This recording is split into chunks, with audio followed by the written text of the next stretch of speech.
Hey, this is Yazuki Wolf, and welcome to another episode of BenkyouKai, where we will continue studying Hiragana. In our last episode, we went over the na, ni, nu, ne, and no kana of the N column. So this week, we're going to go ahead and push that over a little bit, and now we're going to be entering the H sounded column, which will cover ha, hi, hu, he, ho. And in addition to just the H sounds, we're also going to be covering the B and P sounds, and I'll cover how that happens in a second. But as always, we're focusing on the hiragana, which is the left-hand side of this graphic here, and the katakana is on the right. Feel free to review the katakana on your own, but we're going to be focusing primarily on the hiragana for now. So let's go over the writing for some of these. So first off, we have the ha sound, which is written first stroke from top to bottom, and now you're moving up, and now you imagine that this stroke is going to be attaching to this stroke here. So that's 1 and then 2, and then 3 goes from the top to the bottom and loops around at the bottom like so. And just so you know how the brush work is flowing here, it's going from top to the bottom here, then it's going to be moving up and attaching to this stroke here, and this kind of moves up here and down around this way. So obviously you wouldn't write it like this, but just keep in mind that this is the way that the flow of how your hand should be moving while you're writing. Japanese was originally written with brushes, so a lot of this is very much like brush strokes. You know, stroking down, coming up, around, coming around, like so. Next we have he, and this is all just one stroke, like so. He. So ha, he. And now we have hu. And this is an interesting sound because the hu sound, sometimes it actually starts to sound almost like an F. So you may be aware of Mount Fuji, right? It's a very famous mountain in Japan, but Fuji, as we know it being spelled F-U-J-I, is actually spelled with this hu, with this H column. So it is Fuji, Mount Fuji. So the proper pronunciation is probably somewhere in between an H and an F. Like, think of just a really airy H sound. So instead of saying hu, say like hu, Fuji. But anyways, to write it, now this one's a little wild in the way that all these like things connect, but you're going 1 starting from the top, and now this is kind of flowing down into the next stroke, which loops around like so, and then you move to the left side with this, and then this loops around over to the right side, which is like this. So in terms of how all the strokes are flowing into each other, you could kind of think of it that it's 1, and then you're looping and flowing to 2, and then you're coming around this way, 3, and then around this way, 4. And now that looks extremely messy, so I'm just telling you that's the way that your hand is moving. That's not how you actually write it. You're lifting up from the paper, so 1, around 2, and then 3, and then over 4. I'm sorry, yeah, 4, yeah. So that is hu. Not the easiest thing to write, but I don't know. As long as it doesn't look like anything else, you probably should be fine. Now we have he. This is an easy one, and you can see over here the katakana and hiragana. They both look basically the same, but all it is just going from the left to the right, up and then down. And a lot of times you'll see this as like people like make faces with things like this. So he, and then we have ho. Ho. It's basically the same as ha, which we had up on the top here, but instead of 1 dash, we have 2 dashes, and then go around like so. Ho. So there we go. I have a little. I feel embarrassed showing you this. My handwriting is kind of messy, but you get the point. So moving right along, let's look at some examples. So first off, here on the top we have ha na, hana. You'll probably hear this fairly regularly. It just means flower. And an example of a sentence with that we have ko no hana wa kirei desu ne. And now I think I probably should cover this at this point. Don't worry too much about it because it's kind of touching on grammar. But you may notice that this here is the ha that we just learned. So this is the ha sound. But if you listened closely when I read this, I didn't say kono hana ha. I said kono hana wa kirei desu ne.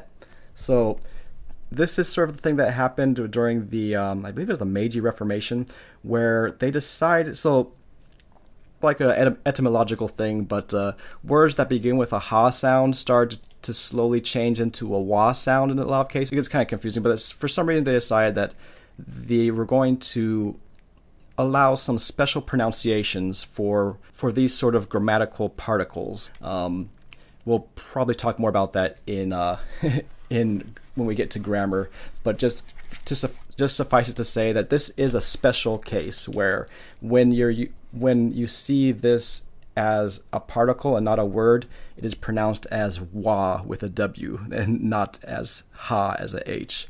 So I don't know, we'll talk more about it in the future, and if you have questions, put in the comments, and maybe people who are more advanced can explain.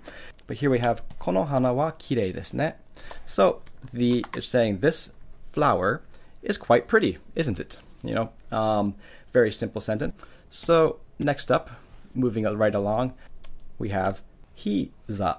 And once again, we have the 10-10 there. You all remember that turns the S into a Z sound. We're going to cover that again in this lesson with the H's. But hiza means your knee. So you might say like, my knee hurts. Hiza ga itai da na, or something like that.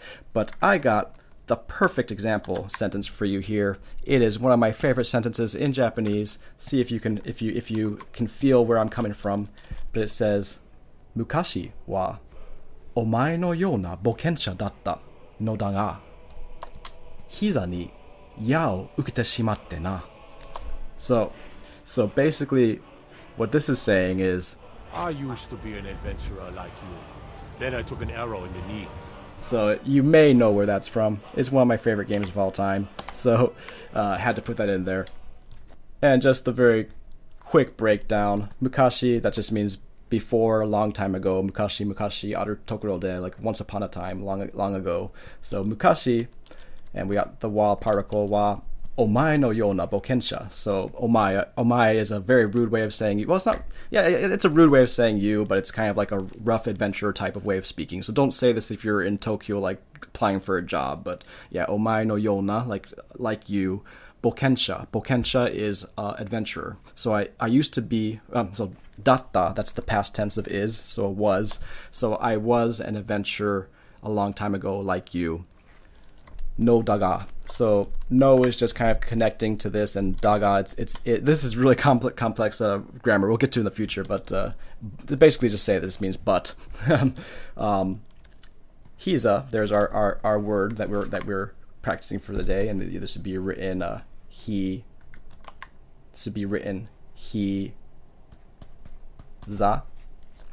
Hiza ni, in my knee. Ya, that's a arrow. O, particle. Ukete shimatte. So I received an arrow to the knee.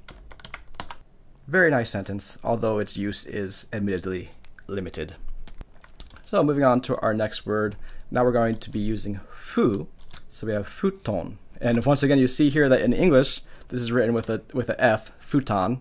But in Japanese, we're using the letter from the kana from the H column. So in this case, with the HU, once again, it gets very close to an F sound, so it's futon. And this is very common in Japan. If you're using futons, an example sentence here that I set up for us is futon no hoshikata o oshiete kudasai. So please teach me how to hang up my futon. So this is a thing that it's kind of unique to Japan, I guess. I don't think you would ever hang up your bed in America, but in Japan, if it's a nice sunny day, you'll often take your futon and hang it over like your veranda or whatever. If you're in an apartment building or something, you'll see in Japanese apartments, you often see like futons hanging from the outside of apartment buildings, and that's because one, they feel like the sun hitting the futon that it helps to disinfect it and clean things up a bit. And also you might like hit it with like a stick or something so that like dust and stuff will fall off. And it's just a sort of futon maintenance that you do from time to time. And if you don't know how to do it, you might want to know how. So you say, Futon no hoshikata oshiete kudasai. Please teach me how to hang up my futon. Okay, and since we just talked about hoshikata, or the way to hang something up, our next word is hosu. That's using the ho kana. And hosu is another thing that comes up quite often. It means to hang up, but specifically to hang up to dry. Although admittedly in my last example with the futon, it's not really drying, but it's usually used with things like futons or like laundry, or it's that specific action of not just hang something up for the sake of hanging it up. It's hanging it up for like some sort of purpose, generally to clean it or to dry it out in some way. And another ho sound is ho shi. Another word using the ho sound is ho shi, and once again shi with the e after it. It's not like for example, I studied Tagalog, and in Tagalog you would you would break up each sound, so it'd be like you'd have things like ma a. You actually write this. It'd be like ma a lis. I think that was a word in Tagalog. It's been a while since I studied, but each one of these a's kind of like make their own sound. Japan doesn't work like that. In Japan, when you stack words of the same sound, it just elongates the sound. So this wouldn't be hoshi e, it's just hoshi. You just elongate the e sound. And hoshi is what you would say to mean I want. By the way, I didn't actually write this down, but if you took away one of these and just said hoshi, that's a star. So a nice star in the sky would be like hoshi ga kirei desu ne. The stars are beautiful, aren't they? Hoshi. But then if you put the extra e sound, then it becomes want. And specifically, this is if you want something or you want someone to do something. You wouldn't use this to say that you want to do something, because if you want to do something, you use a different form. It's the Thai form. We talked about that in one of our other episodes, like ikitai, I want to go, because it's conjugating a verb. So as long as it's not a verb though that you're doing, you can use hoshi. So our example that we have here is ii futon ga hoshi. I want a nice bed, a nice futon. Ii futon ga hoshi. And remember, ii was one of our words in the past, means good. So a good futon, Ga is a particle. We'll get to that in the future. And hoshi, want. So I want a good futon. So now we have the 10-10s, and I mentioned that we were going to be using the B sounds and P sounds here. So remember that in this H column, we also can represent the B sounds by adding a 10-10, and the 10-10 is just these two dashes in the upper right-hand corner. So we have ha, but we also have ba. We have he, but we also have bi. We have fu, but we also have bu. We have he, but we also have be. We have ho, but we also have bo, right? And now this is a special case with this column, is that not only do we have a 10-10, but we also have a maru. Maru means circle. And the maru gives you a P sound. So we have ha and ba, but we also have pa. It's just a circle in the same place that you would put the 10-10. And once again, circle in Japanese is called maru. So he, we also have P. Fu, we also have pu. He, we also have pe. And ho, we also have po. So back to our examples. The ha sound with the 10-10 turns into ba, so we get basho, which means place. So for an example sentence, we might say something like, Naka naka ii basho mitsuketa na. Naka naka ii basho mitsuketa na. So we found a very nice place. It could be if you have found an apartment, or it could be like you just found like a nice secluded area in like a park or something. It could be anything, just a place that you've. And naka naka is like, it's I don't really know how to say naka naka in English. It's pretty good. So naka naka ii, pretty good place.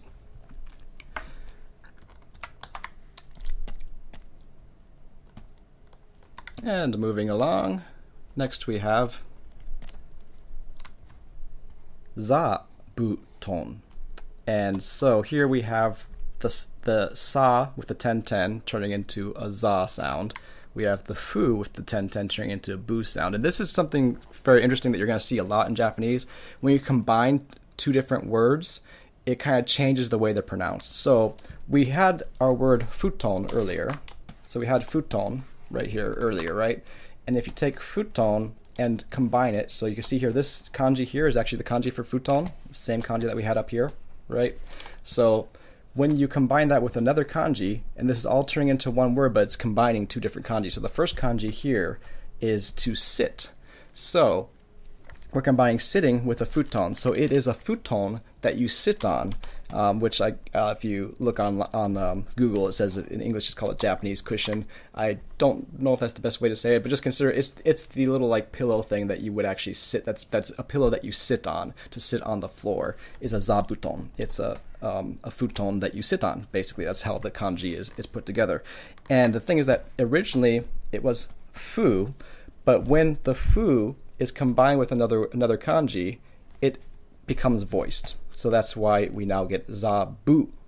It voices it, and you'll notice this a lot with a lot of different combined words in Japanese, that the things that weren't voiced become voiced. I mean, it's very similar to English when you have things like wolf turning into wolves. It's just something that happens generally in linguistics, that a non-voiced can change into a voiced sound, depending on the conjugations.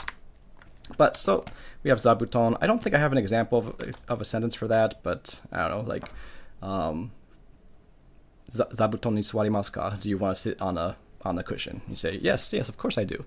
All right, but anyways, moving on. I didn't see I couldn't think of a lot of examples for the P sounds as in Hiragana. I could think of a lot that are in Katakana, and what that's kind of leading me to believe is that there probably weren't a lot of P sounds in the original Japanese, I'm guessing. If anyone's an expert, please put in the comments to let me know. But I'm guessing that this maru sound, because this is the only place you really see a maru, is with the P. There's no other kana that use this. So I'm guessing maybe this was to kind of help people pronounce non-Japanese words, and because a lot of the things that I saw that had a P sound in it, they were generally almost 100% words that were not originally from Japan, or words that were like sound words, like to explain the sounds of, like, what do you call them, onomatopoeias and things like that. So I didn't find a whole lot of words using P sounds, but here's one that I could think of. It was ippai, which just means full. So you hear this a lot when you're eating out in Japan, like my stomach is full, onaka ga ippai. I made a little bit longer of a sentence here, so let's see if I get that so you can see the whole thing. And we're saying, mo onaka ga ippai dakedo, ice nara mada tabereru. So, mo onaka ga ippai dakedo, ice nara mada tabereru. So my stomach is full, but if it is ice cream, if there's ice cream, I'll still eat it. So this comes up a lot in Japan. Like, they say dessert is betsubara. Betsubara means a separate stomach. So you have a separate stomach for dessert. So you might hear stuff like that from time to time. All right. Also, ippai, you could also use it not just for your stomach, but like if you have a bag or something. Mo kaban ga ippai desu. Like my bag is full. Like ippai sugitete mo nani mo hairanai yo. Like it's too full. Nothing else is gonna fit inside. Stuff like that. So fairly a common word. So anyways, that is all for this episode. Till next time, study hard, live boldly, and be creative. Yoroshiku.